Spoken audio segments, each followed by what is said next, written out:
Now at 5:30, we're learning more about an officer-involved shooting in Georgetown overnight. And a man charged with the murder of 28-year-old Corinne White in Lexington will go back to court today. And the father of two men injured during a hit-and-run last month in downtown Lexington says both his sons are still in the hospital.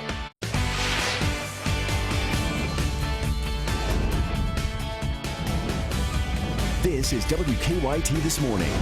Good morning. Thanks for joining us. I'm Sean Moody. Bill and Rebecca are off this morning. If you haven't stepped outside yet, bundle up. Put on all the layers you've got. It is cold. Micah Harris is standing by.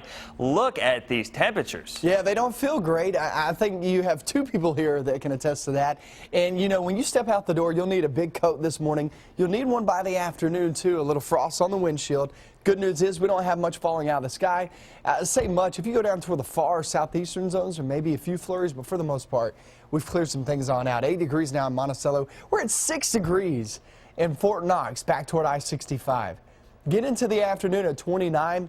It's a good-looking day, but it just won't feel that great. We are looking at some snow showers tomorrow morning, and you know what? That could impact those schools tomorrow. Now, remember, I don't make that decision on whether we're going to close or delay for some schools. However, just the messenger, and I'll show you what my message is for these schools tomorrow coming up in a few minutes. And you can get the latest closings at WKYT.com/closings. New this morning, WKYT has learned of an officer-involved shooting in Georgetown. That shooting happened around 2 o'clock this morning, and we're still working to get more information about it.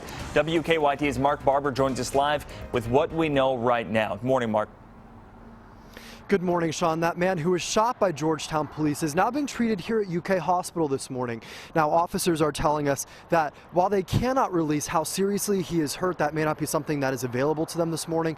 They say they do know that he is stable this morning.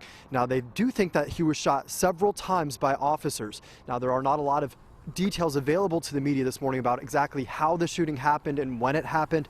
But what we do know at this time is that officers say this man was shot because he was armed with a gun and he was threatening police. Now, this happened around 2 after police were called to a home on North Hamilton Street for what is being described as some sort of domestic situation. When police walked into the home there, they say that they found a man who was armed with a gun and threatening them. That's when we're told an officer fired, hitting the man. It's too early in the investigation to know exactly at what point the subject was struck or fired, but we do know that he did have a firearm and that threats were made. Now, there could be a number of witnesses who might know at that point when the officer fired and hit the man, because investigators tell us that there were several family members also in the home during the shooting. Now, we do know that no officers were injured during the shooting. Police say that this morning they still have a lot to go over as far as the domestic incident that led police to the home and the shooting itself. They're hoping to release more information about the entire situation later this morning. Live in Lexington, Mark Barber, WKYT.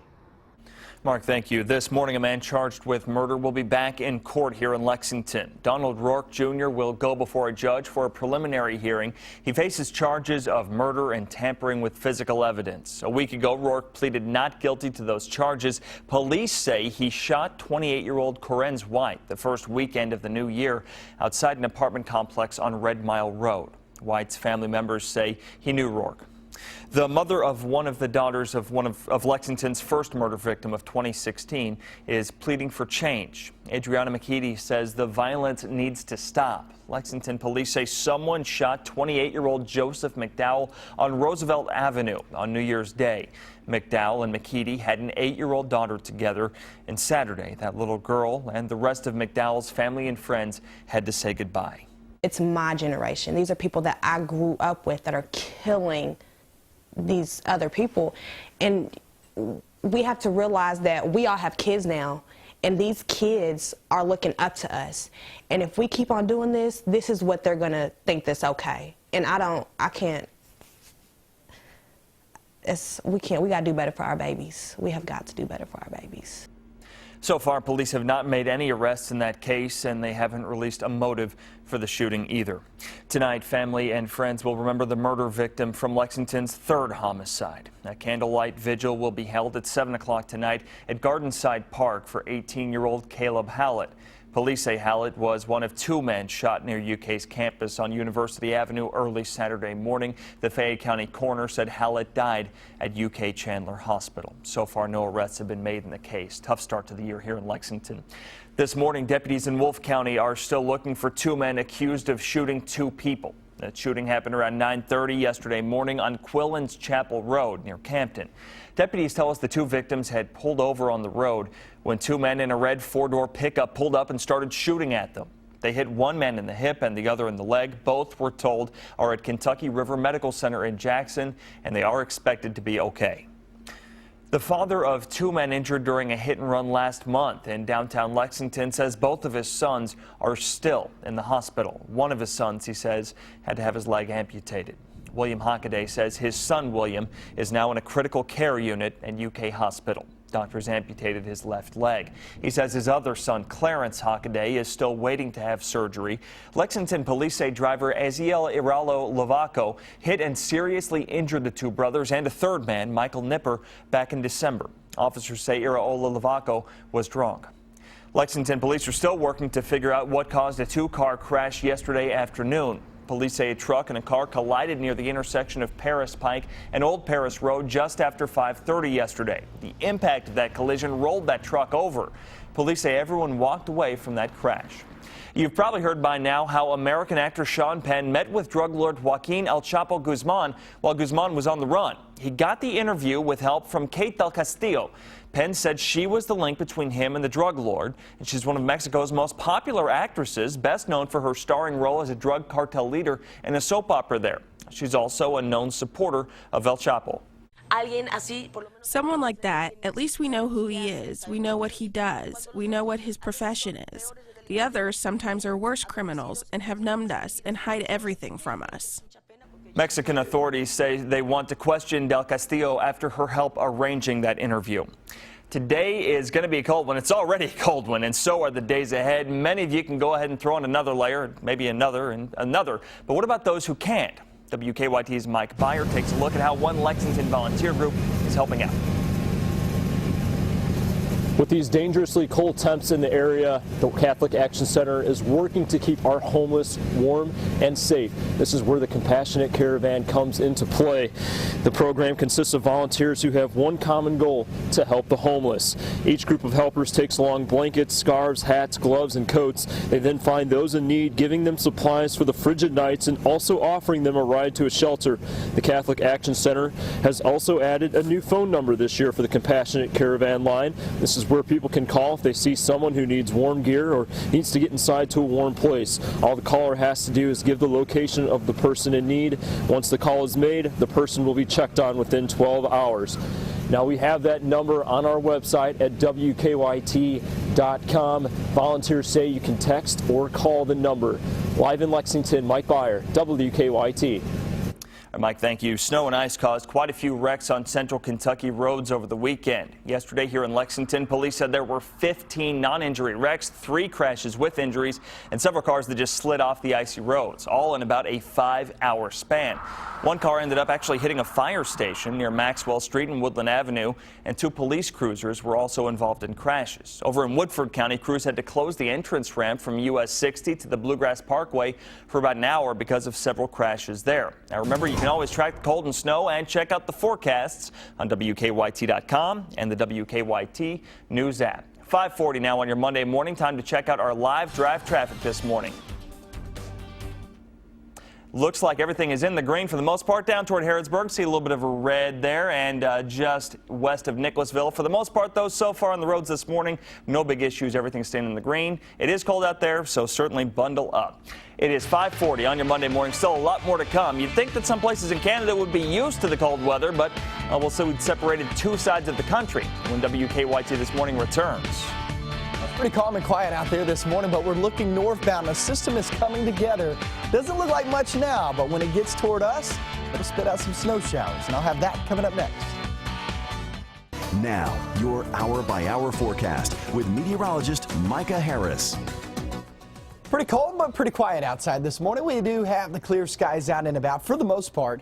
And what we're going to be seeing once you step out the door, the clear skies, the frost, we're seeing one of those mornings that you just need that.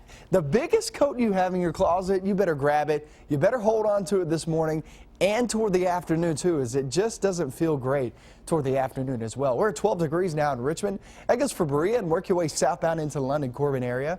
Off towards Somerset, Williamsburg, Middlesboro, Barberville. I mean, we were talking about temperatures in the teens for everybody. Lexington, also working your way into Georgetown. Don't forget, check out WKYT.com/closings to actually see if your school has a delay or closing or business as well, because Scott County has shut down schools for today. Once again, Scott County shut down schools for today. Let's go hour by hour into your forecast and take you into the afternoon.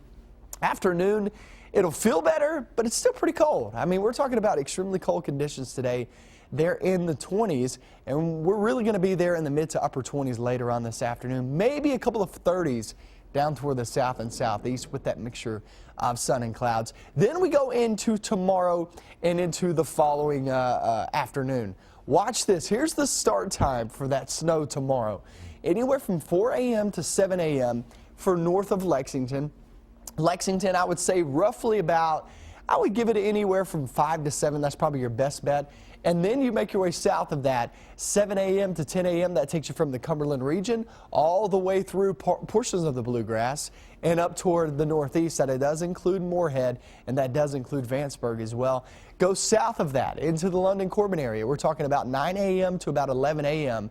in the far southeastern zones. So there's your start time for snow. And what does that tell you? Well, that just tells you that's when it's starting. That's not the bulk of it. I think the bulk of it come in bursts as we go throughout the late morning, early afternoon hours.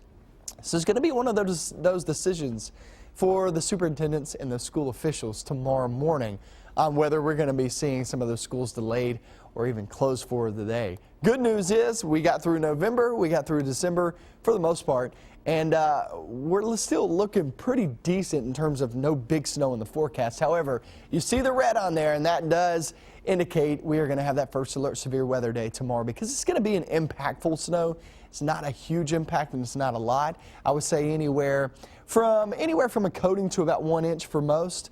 But still, some of us to the northern zones, Maysville, go off into, say, Bracken County, work your way into Grant County, Owen County. Those areas could be upwards of 2, maybe even with those bursts, 3 inches of snow.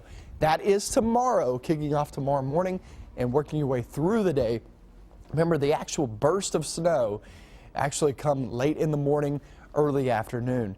Then we hit Friday and Saturday. That's our next chance at actually seeing some interesting weather back in the forecast. Saturday with our next snow chance look, you're going to have a snow chance, then you're going to go 3 or 4 days and have another system roll through, whether it be a snow chance or a rain chance.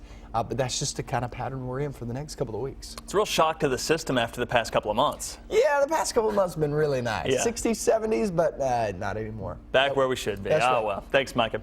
Well, cold weather, pretty much the name of the game. Cold weather's caused a newly built bridge in northern Ontario to split. It's the only link between eastern and western Canada, and it's been shut indefinitely. The closure has forced them to declare a state of emergency. Officials there say it's to ensure that they have the resources needed in case they have an influx of stranded travelers. Tough situation there for sure. 5:47 now on your Monday morning, and coming up, you will get the stories making news at this hour, plus a look at any traffic impacts you might have today. Good morning, 10 till 6 now on your Monday. Let's take a look at some of the stories that we're working on here at this hour. One person's in the hospital after being shot by police in Georgetown overnight. We know he's stable. We're told police responded to a domestic disturbance on North Hamilton Street. Officers told us the man was shot because he threatened officers while he was armed with a gun.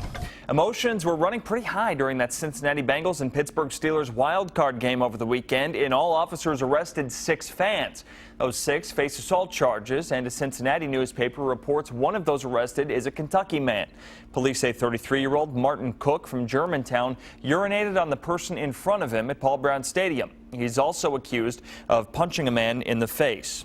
This morning, we've learned that the iconic singer David Bowie has died. Bowie died after a battle with cancer.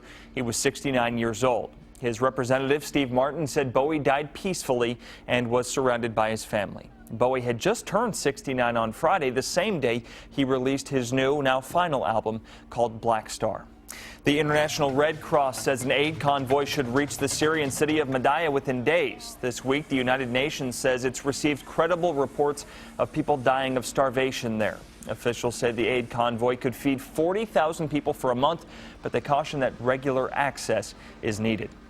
From the Powerball setting records to jury selection in the trial of Caesar Goodson, Tom Forty has a look at some of today's top stories. The world's largest lottery prize is up for grabs Wednesday night. The Powerball jackpot's now an estimated $1.3 billion.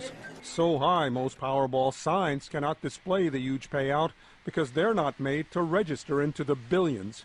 In a story fit for a Hollywood movie, the notorious drug lord known as El Chapo is back behind bars.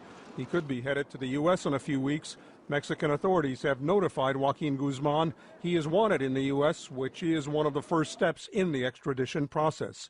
While on the run, Guzman had a secret meeting with actor Sean Penn, which police say played a role in his capture. And jury selection begins today in the trial of Caesar Goodson, the Baltimore police officer who drove the van that carried Freddie Gray before his death. Gray arrived at the police station critically injured after he was driven for 45 minutes, handcuffed, shackled, and unrestrained in the back of the police van. Goodson is facing second-degree murder charges. That is a look at some of the day's top stories. I'm Tom Foti, CBS News, Washington. Topping today's health headlines, smoke, sleep, and strokes. Marley Hall takes a closer look. Almost half of the teenagers in the U.S. are exposed to secondhand smoke. The CDC says 35% are exposed at indoor and outdoor public areas. 27% are exposed at work. Michigan researchers are advising parents to pay close attention to how their children sleep, even if they are high achievers. Researchers say pediatricians usually only ask about sleep when a child is struggling in school. But they found even children with higher IQs behave better when their sleep apnea is fixed. And 3 out of 4 adults under the age of 45 who are experiencing stroke symptoms delay a trip to the hospital. That's according to UCLA researchers who say young adults often underestimate symptoms such as numbness, weakness, or sudden speech difficulty. Doctors say the first 3 hours after a stroke are critical for treatment. Those are some of the day's top health stories. Marley Hall, CBS News, New York. At 5:54 now on your Monday morning, and let's get a check at this hour of today's traffic trouble spots with live drive traffic. Looks like so far things are mostly in the green. If you're heading out this morning, doesn't look like you'll have much trouble here on the roads of central and eastern Kentucky, but you will want to bundle up. It is chilly out there. If you look out between Winchester and Lexington, Winchester Road, there is a little bit of a slowdown right between there. So if you're heading through that area, you may want to take a few minutes extra. Also, looks like crews are patrolling up in northern Kentucky. Lexington overall looks like there's been some pre-treatment done. That's a look at the Kentucky Transportation Cabinet website, showing a look at where the transportation crews are working. It is cold out there for sure. Micah Harris is in right now. We're not going to get much warmer. No, it's 11 degrees outside right now, and I think we could drop that maybe a degree or two more. And if that's the case, more than likely we'll finish off in the upper single digits for some spots, especially in the northern zone. Cynthiana, no doubt about it, Mount Olivet, and then work your way into, say, Maysville. Yeah, you guys are extremely cold this morning, but nonetheless, I mean, it's 8 degrees in Monticello. It doesn't matter where you go. It's cold everywhere you go. Go through the day and we'll stay dry. Plenty of sunshine this morning. Mixture of sun and clouds by the afternoon. We'll be at 24 degrees there by noontime. Let's call it cold and sunny, right? Then we head in toward the afternoon. Kids coming home from school.